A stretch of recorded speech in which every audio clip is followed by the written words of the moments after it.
बिल्कुल कम हो गया है, पैसा भी नहीं मिल रहा है और मिट्टी भी नहीं मिल रहा है। हमको मिट्टी खोदने के लिए ज़मीन भी नहीं है। हम किसके खेत में जाएंगे मिट्टी खोदने के लिए? अधिकारी ने हमारे से पूछने आया कि हम तुमको क्या रोटी है, तुम्हारा रोजी क्या है। आज तक कोई नहीं आया। पहला चांस आपका है आने को यहाँ। आप जो आए हैं हमारी गर्ज को हल करना आप ही आए हैं। हमारी कोशिश है कि आपकी समस्या हमारे द्वारा दूर हो। खैले भी ना साँझ के भूख लगल तो एक रात हम चलावे नहीं तो मिली ना खाब नहीं तो कैसे जियो, लाठी पर चलत है। इसका अंदाजा नहीं लगा सकते हैं कि ये कितना भारी है, मुझसे ये हिलेगा भी नहीं। ये हाथ में चोट नहीं लगती है? देखिए हाथ का चमड़ा भी छूट जाता है।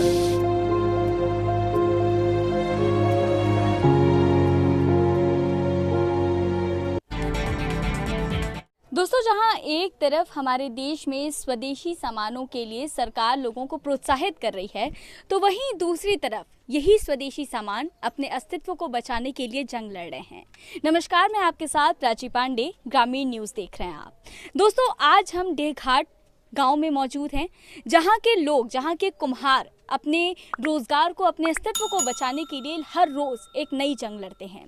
तो आइए इन लोगों से बात करते हैं और समझने की कोशिश करते हैं कि आखिर इनकी मुख्य समस्याएं क्या हैं।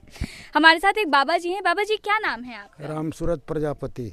अच्छा, आप भी ये कुम्हारी का ही काम करते हैं? हाँ। क्या क्या समस्याएं आती हैं बाबा जी, हमें बताएं। हमके देखी समस्या ये है जी कि एक तो भाई पूर्वज जी है कैल बा न, लेकिन अबो को वह बतिया करत हैं। न खेत बा न बारी बा न कुछ बा, वही बोले जियत हैं। साफ बाती है, कुछ बा नहीं, झूठ नहीं। या धंधा पानी पुरनिया में नहीं रही है, अबो वह बानी तब से बढ़लो घटल नहीं कुछ बा, है ना। घरों द्वार नहीं ठीक बा, चल के देख लें मौजूद। आ दूसर की बात, मिट्टी पहले एहर ओहर खेते में से आन के ले आवत रही हैं कि मिट्टी कहीं मिललो नहीं रहा सरकार की तरफ से कि हम में से ले आए, हमारे निजी बा।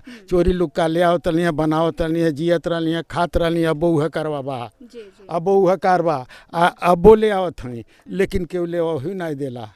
अब बोले नहीं दे लेके आप हमरे जमीन में इसका है, जमीन में से ले आओ नहीं देता है बहनी। रोका ताणे कहीं नदी कहीं वो नदी में से ले आओ ताणी अपन रोजगार पल्ले बाणी करत हैं, खात हैं। वो जब घरे आवे ना के नहीं तो मटिया का लेब तू ही कर, कौन दाम नहीं देना चाहते, नहीं देता है, दाम नहीं देता है।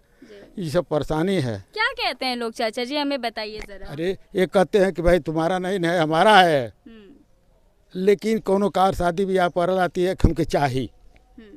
तो आपको ना तो मिट्टी के लिए कोई जगह है, देते हैं तो ओकर हमें दमों मिले चाहिए ना। बिल्कुल बिल्कुल।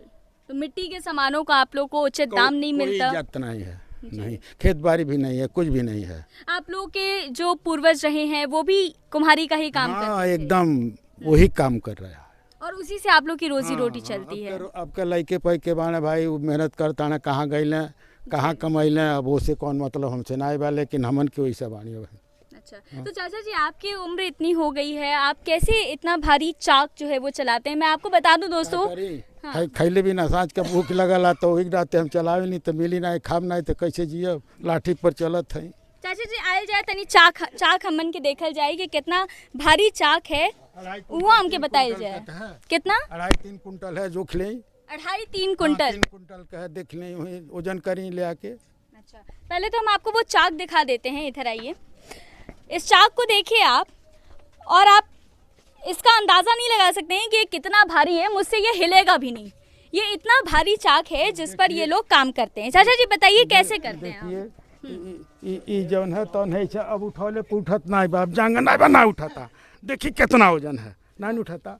लेकिन का करी, पीढ़ा उड़ा ले लेनी, बैठे नहीं है तरह कुल बंडी कच्छी निकाल देनी। धीरे धीरे लैके माटी उटी बना के देले। हाँ, तो हट तने और फरके हटे। हाँ, मैं हर हो जाते हैं। देखिए अब जंगरों उबाना है, नहीं चलावत रही। तो देखिए इस तरीके से जो है ये चाक चलती है। नीचे एक धुरी है जिसके ऊपर ये इतना भारी चाक रखा हुआ है, और ये चाचा जी किस तरीके से एक लकड़ी के सहारे से इस चाक को चला रहे हैं। ये काफ़ी रिस्की भी है दोस्तों। ये इसलिए रिस्की है क्योंकि अगर गलती से भी ये चाक अगर धुरी से किनारे हट करके अगर गिर जाती है तो जाहिर सी बात है कि ये इतना भारी है कि सामने बैठे हुए व्यक्ति के पैर को काफ़ी ज़्यादा क्षति पहुंचाएगी। यानी एक तरह से ये जॉब जो है वो काफ़ी ज़्यादा रिस्की है। चाचा जी,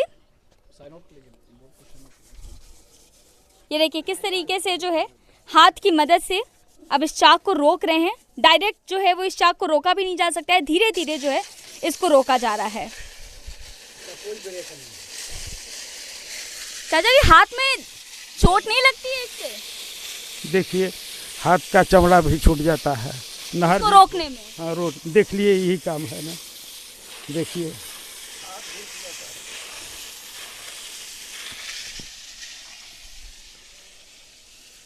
जिन मिट्टी के सामानों को देख करके हमें ये लगता है कि भाई ये मिट्टी के सामान है, बहुत आसानी से बन जाते होंगे, इनका आखिर इतना ज़्यादा प्राइस, इतना ज़्यादा कॉस्ट क्यों देना। तो मैं दोस्तों आपको दिखा देती हूँ कि कितनी मेहनत लगती है इस मिट्टी के सामान को बनाने के लिए, कितना ज़्यादा रिस्क होता है और किस तरीके से ये लोग मेहनत मशक्क़त करके इस कार्य को अंजाम दे रहे हैं। तो ऐसे में दोस्तों जो सबसे बड़ी समस्या है इस गांव की वो यही है कि यहाँ के जो कुम्हार हैं वो अपने रोज़गार को लेकर, अपने रोज़गार के अस्तित्व को लेकर हर रोज़ लड़ रहे हैं। हर रोज़ ये प्रयास कर रहे हैं कि उनके रोज़गार को एक पहचान मिल जाए, और अगर नहीं पहचान तो कम से कम उन्हें एक मिट्टी का जो इतना भारी चाक है उसकी जगह पर एक इलेक्ट्रॉनिक चाक दे दिया जाए ताकि वो अपने इस कार्य को आसानी से कर सकें। लेकिन अफसोस की बात है कि उन्हें अभी तक वो भी मुहैया नहीं हो पाया है, वो भी नहीं मिल पाया है, वो भी उपलब्ध नहीं हो पाया है। एक और व्यक्ति हैं इस गांव के जो हमारे साथ मौजूद हैं। चाचा जी, क्या नाम है आपका? चुन्नीलाल प्रजापति, चुन्नीलाल कुम्हार। कुम्हार हैं आप, और ये कार्य आप लोग कितने सालों से करते आ रहे ये हैं? हमारे बूढ़े लोग, हमने चार पीढ़ी हो गया ये सब करते हैं हमारे सामने। उसके बाद पहले क्या कर रहे हैं तो पता नहीं। वही का ही खेती हमारा है, यही बारी है, यही हमारा सब कुछ रोजगार है, यही चाक। अच्छा चाचा जी, एक बात बताइए, पहले के समय में लोग मिट्टी के सामानों का बहुत उपयोग करते थे, मिट्टी के बहुत ज़्यादा, बर्तन, हर हर चीज़। अब देखा जा रहा है कि लोग स्टील पर आ गए हैं, मिट्टी के सामानों का उतना उपयोग नहीं कर रहे हैं। तो ऐसे में आप लोग का रोजगार काफ़ी ज़्यादा घटा होगा? बिल्कुल कम हो गया है, पैसा भी नहीं मिल रहा है और मिट्टी भी नहीं मिल रहा। हमको मिट्टी खोदने की ज़मीन भी नहीं है, हम किसके खेत में जाएंगे मिट्टी खोदने के लिए? वो डंडा ले खदेड़ दे रहा है। देखिए ये सबसे बड़ी समस्या है दोस्तों, जहां एक तरफ भारत सरकार लगातार ये कह रही है कि आप स्वदेशी सामानों का उपयोग करिए, वहीं दूसरी तरफ इस गांव के कुम्हारों की सबसे बड़ी समस्या ये है कि इन लोगों को मिट्टी तक उपलब्ध नहीं हो पा रही है ताकि ये लोग अपने काम को, अपने रोजगार को आगे बढ़ा सकें। ठीक है चाचा जी, मिट्टी तो आप लोगों को मुहैया नहीं हो पा रही है। इसके अलावा अगर हम बात करें तो आप लोग की रोजी रोटी कैसे चलती है, क्योंकि इसके तो बहुत कम दाम मिलते हैं? मिलते हैं जो मिलते हैं उसी में चला रहे हैं अपना रोटी या कपड़ा लत्ता, और क्या कर रहे हैं। बच्चे शिक्षित कैसे होते हैं? शिक्षित कर रहा है, मतलब कहीं नौकरी चाकरी में है, धंधे रोजी में है, वो करा रहे हैं, उससे हो रहा है। हाँ, और सब थोड़ी ये मिट्टी वाला काम करते हैं। मकान किधर है आपका? यही मकान के बाजू में मकान हमारा है। अच्छा, तो ये मकान है आपका जो अभी भी मतलब पलस्तर तो नहीं हुआ है। स्थिति साफ देख करके आप समझ सकते हैं दोस्तों कि क्या यहाँ के कुम्हारों की स्थिति है। वो प्राइस देने के लिए हम मांगते हैं 100 रुपया, तो कहते हैं 25 रुपया कीमत है, तो नहीं देते हैं। तो ज़बरदस्ती उनका देना ही पड़ता है। हमारी रोटी है ना, ले जाओ भाई 25 रुपया में ले जाओ, दो हमको खाना चाहिए कि नहीं, इसके लिए दे देता है। इसलिए आप हाँ। अच्छा चाचा जी, ये बताइए, अभी हम कुछ दिनों पहले ना एक जगह गए थे औरंगाबाद, टेराकोटा की वहाँ पे कलाकृतियाँ बनती हैं। उस गांव को काफ़ी ज़्यादा प्रसिद्धि मिल गई है यही काम करते हुए। तो मैं आपसे जानना चाहती हूँ कि आपके गांव में क्या अभी तक कोई ऐसा अधिकारी नहीं आया, कोई ऐसा व्यक्ति नहीं आया जो आपकी समस्या को दूर कर सके, या आपने कुछ कहा हो? आज तक तो नहीं हम देखा, हमारे दोस्त में कोई अधिकारी नहीं हमारे से पूछने आया कि हम तुमको क्या रोटी है, तुम्हारा रोजी क्या है। आज तक कोई नहीं आया। कैसे चलता है? यही तरह चलाते थे अपन, हम लोग की इधर उधर से ला करके। जी हाँ, ये पहला चाचा जी, अब पहला चांस आपका है आने को यहाँ। आप जो आए हैं हमारी गर्ज को हल करना आप ही आए हैं।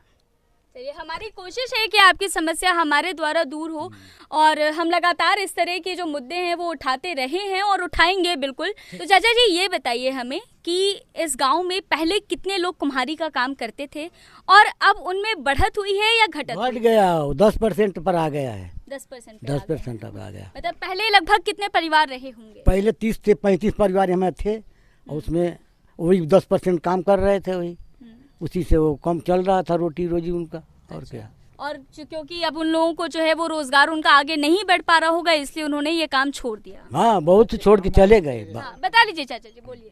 हमारे यहाँ जो हम लोग हैं पुराना लोग वही कर रहे हैं। लड़का लोग की इसमें पोसाता नहीं है। कोई आता है दिन भर मरता है कि उतना 2 रुपया ले लो, 1 रुपया ले लो, 4 रुपया ले लो, उसका परिवार कैसे जिएगा, कैसे रोजी रोटी जिएगा। हाँ, पेंट पॉलिश करे लें, कुल कहीं गर्रा माटी दे लें, कहीं का कवला ईंटा उठावता है, कहीं दिन भर वही कार सांझ के मजूरी ले आवता है। इतना जोगी जी दिया दिहले बाणे वह दे देता है, चाउर गेहूँ बहनी दी, वही से रोजी रोटी तने कन मनीबा के पेट भर जाता। हाँ, तो देखिए यहाँ पर जो लोग हैं, जो चाचा जी हमें बता रहे हैं, जाहिर सी बात है कि इनके हाथ में ये हुनर कई पीढ़ियों से रहा है और इनके जो युवा हैं उनके हाथ में भी ये हुनर रहा होगा, लेकिन अफसोस की बात है कि इस हुनर का वो इस्तेमाल नहीं कर पा रहे हैं।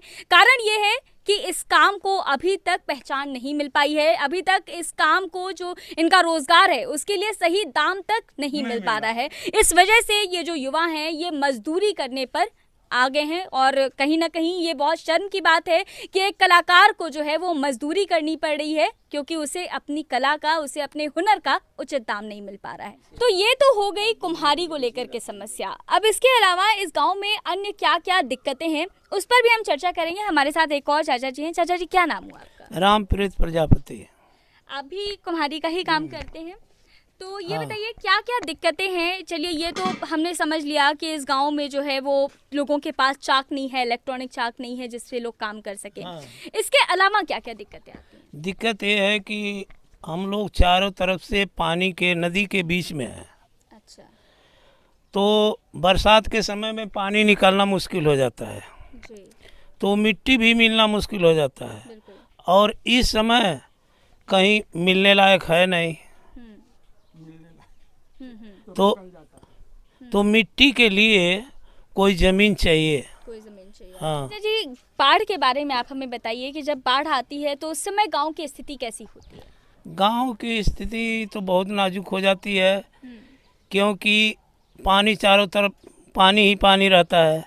तो जो नीचे लोग रहते हैं जी। वो अपना कुछ घर छोड़ करके, कुछ लोग इधर उधर भाग करके अपना गुजर कर लेते हैं। अच्छा। दूसरे गांव में और जाकर। उनके घर के जो सामान होते हैं उनका क्या होता है फिर? सामान तो इधर उधर रख आजू बाजू में। तो काफी दिक्कतें होती होंगी यानी उस समय। चाचा जी, आप बता रहे थे कुछ बाढ़ के बारे में भी मैं आपसे जानना चाहती हूँ कि इस गांव, क्योंकि मैंने सुना है कि ये गांव 2 नदियों के बीच में पड़ता है, तो क्या दिक्कतें होती हैं बाढ़ के बाद में? बाढ़ आने के बाद जिसका घर बचा रहता है उसके घर में सहयोग लगता है और सामान तो सब पानी में डूब जाता है। जानवर अपना ले करके, वो बंदा सरकारी बंदा है, उस बंदे पर जाते हैं। 60 फुट का बंधा है, वही सामने नदी है। देखिए, यहाँ ठीक सामने ही जो है वो हमारे बंधा है। ये बंधा हम आपको दिखा देते हैं। जब ये बंधा टूट जाता है तो यहाँ से पानी गांव की तरफ आता है और इसकी वजह से जिन लोगों के घर जो है वो निचले ज़मीन पर है, जैसे कि ये मकान आपको सामने नज़र आ रहे होंगे, इन लोगों को कहीं ना कहीं पलायन करना पड़ता है और घर के जो सामान हैं वो जाहिर सी बात है गायब भी हो जाते होंगे और क्षतिग्रस्त भी होते होंगे। तो ये एक बड़ी समस्या है इस गांव की। और भी चाचा जी से हम बात करते हैं। चाचा जी, इस समस्या का हल क्यों नहीं हुआ अब तक? आखिर गांव में इतना विकास हो रहा है, सरकार कह रही है कि भाई हम गांव के लिए बहुत काम कर रहे हैं, तो फिर आखिर इस गांव में अभी तक बाढ़ के लिए जो है वो अभी तो कोई काम क्यों नहीं? तो विकास हो रहा है, जितना हो सका उतना वो कर रहे हैं। सरकार हर साल में सरकारी आदमी आते हैं, उस पर मट्टी डालते हैं, गांव वाले सहयोग देते हैं, उसको टूटने नहीं देते हैं। ये प्रधान डूब के पानी में का बोला 100 आदमी लेकर के गए, 3 जगह बंदा टूट गया 17-18 में। अच्छा। वही प्रधान सामने आए, नदी में कूद गए जान माल ले करके बचाने के लिए। 100 आदमी लेकर कूदे थे। उसके बाद वो जो बचता है, जो जहाँ जहाँ वो ठिकाना रहता है वहीं पर जा कर के अपना गुजारा सब करते हैं।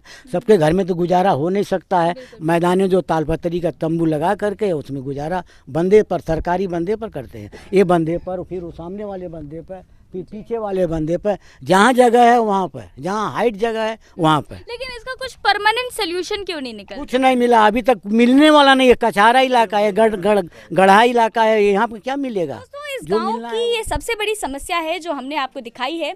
हम ऐसे और भी गांव में जाते रहेंगे और लोगों की समस्याएं आपके सामने ले आते रहेंगे।